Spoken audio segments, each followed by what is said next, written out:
ప్రజలకు ఇచ్చిన హామీలు అమలు చేయడం మీద దృష్టి పెట్టు. 6 గ్యారెంటీలు ఎందుకు 100 రోజుల్లో అమలు చేయలేదో ప్రజలకు సమాధానం చెప్పు, ప్రజలకు క్షమాపణ చెప్పు. లేదంటే పార్లమెంట్ ఎన్నికల్లో డెఫినెట్గా నీ కర్రు కాల్చి వాత పెడతారు. ప్రశాంతమైన మెదక్లో రేవంత్ రెడ్డి గారు కలుషితమైన మాటలు మాట్లాడిండు.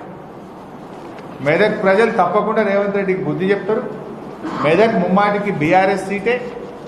మెదక్లో ఏది ఏమైనా మళ్ళీ గెలిచేది బీఆర్ఎస్. 20 ఏళ్ల నుంచి మేమే గెలిచినాం, రేపు కూడా మేమే గెలుస్తాం. నువ్వు ఎన్ని అబద్ధాలు చెప్పినా, ఎన్ని మాయమాటలు మాట్లాడినా, ఎన్ని బోగస్ ఓట్లు పెట్టుకున్నా విఘ్నులైన మెదక్ ప్రజలు నిజానిజాలను గ్రహించిండ్రు. జిల్లా ఇచ్చిన మెదక్ దశాబ్దాల కలను నిజం చేసిన కేసీఆర్ని బలపరుస్తారు మెదక్ ప్రజలు. ఎందుకంటే జిల్లా ఇచ్చింది మేము, రైలు తెచ్చింది మేము, గోదావరి నీళ్లు తెచ్చింది మేము, మెడికల్ కాలేజ్ తెచ్చింది మేము. నువ్వు ఇండస్ట్రీస్ గురించి మాట్లాడుతున్నావు. మెదక్ పార్లమెంట్లో అద్భుతమైన మెడికల్ డివైస్ పార్కును తెచ్చింది మా కేసీఆర్ ప్రభుత్వం. నువ్వు అన్ని కాలుష్య ఇండస్ట్రీలు తెస్తే మేము కాలుష్య రహిత మెడికల్ డివైస్ పార్క్ పెట్టి వేల లక్షల మందికి ఉద్యోగాలు ఇప్పించినాం ఈ మెదక్ పార్లమెంట్లో. అది బీఆర్ఎస్ చేసిన కృషి. ఐటీ పార్కును తెస్తున్నాం మేము ఈ జిల్లా. నువ్వేం చేసినావు?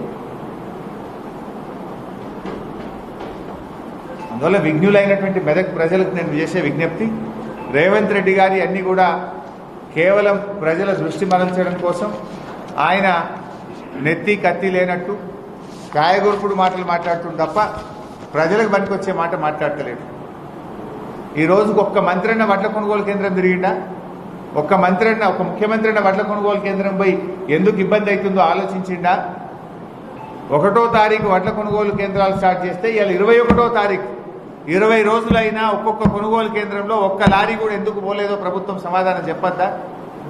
వడగళ్ళు పడి, వర్షాలు పడి, వడ్లు తడిచిపోయి, చీకట్లో పాములు తేళ్లు గరుస్తుంటే, దోమలు గుడుతుంటే రైతులు రోజుల తరబడి, వారాల తరబడి వడ్ల కొనుగోలు కేంద్రాల్లో పడిగాపులు కాస్తున్న రైతు కష్టాల గురించి చూడమని నేను కోరుతా ఉన్నా. అసలు నీకు అందరినీ మోసం చేసినావు నువ్వు. ఎవరికి మేలు చేసినావు? అసలు నువ్వు బాండ్ పేపర్లు పంచి అలా బాండ్ పేపర్ ఇజ్జత్ తీసినావు నువ్వు. బాండ్ పేపర్ అంటే మార్కెట్లో ఇంత దానికి ఒక నమ్మకం ఉండే. బాండ్ పేపర్ నమ్మకాన్ని వమ్ము చేసినావు నువ్వు mister Revanth Reddy. Bond paper అంటే ఒక నమ్మకానికి ప్రతీక.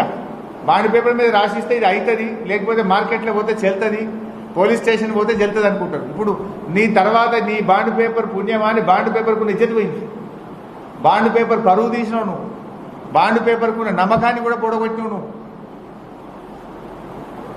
బాండ్ పేపర్ను కూడా మోసం చేసి పారేసినావు, దాని ఇజ్జత్ కూడా తీసి పారేసినావు నువ్వు, నీ ప్రభుత్వం. అరే ఎంత ఘోరమే! ఆయన బట్టి విక్రమార్క గారు మొన్న అసెంబ్లీలోనేమో ఎగవేత, నిన్న ప్రెస్ మీట్లోనేమో దాటవేత. నిరుద్యోగ భృతి ఇస్తామన్నారు, ఎప్పటి నుంచి ఇస్తారు అని చెప్పి నేను అసెంబ్లీలో అడిగినా. బట్టి విక్రమార్క గారు లేచేంటాడు, మేము కాంగ్రెస్ పార్టీ 6 గ్యారెంటీల్లో కానీ ఎన్నికల్లో కానీ నిరుద్యోగ భృతి ఇస్తామని చెప్పలేదు అని ఎగబెట్టిండు. నిండు అసెంబ్లీ సాక్షిగా ఎగవేత. నిన్నెక్కడో ప్రెస్ మీట్ పెట్టిండు. మేము రుణమాఫీ 100 రోజుల్లో చేస్తామని లేదు, మెల్లగా చేస్తాం అని ఆయన దాట వేస్తాడు. డిసెంబర్ 9 తారీఖు చేస్తా అని చెప్తాడు. మొదటి సంతకం పెడతా అంటాడు రేవంత్ రెడ్డి. 100 రోజుల్లో చేస్తా అంటాడు రేవంత్ రెడ్డి.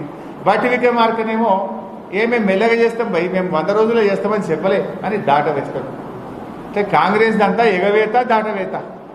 నిరుద్యోగ భృతిపై ఎగవేత, రుణమాఫీపై దాటవేత.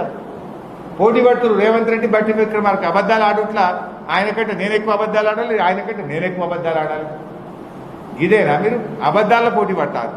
ప్రజలకు సేవ చేయడంలో, హామీలు అమలు చేయడంలో, మెరుగైన పాలన అందించడంలో పోటీ పడండి. ఇదేం పోటీ? Thank you.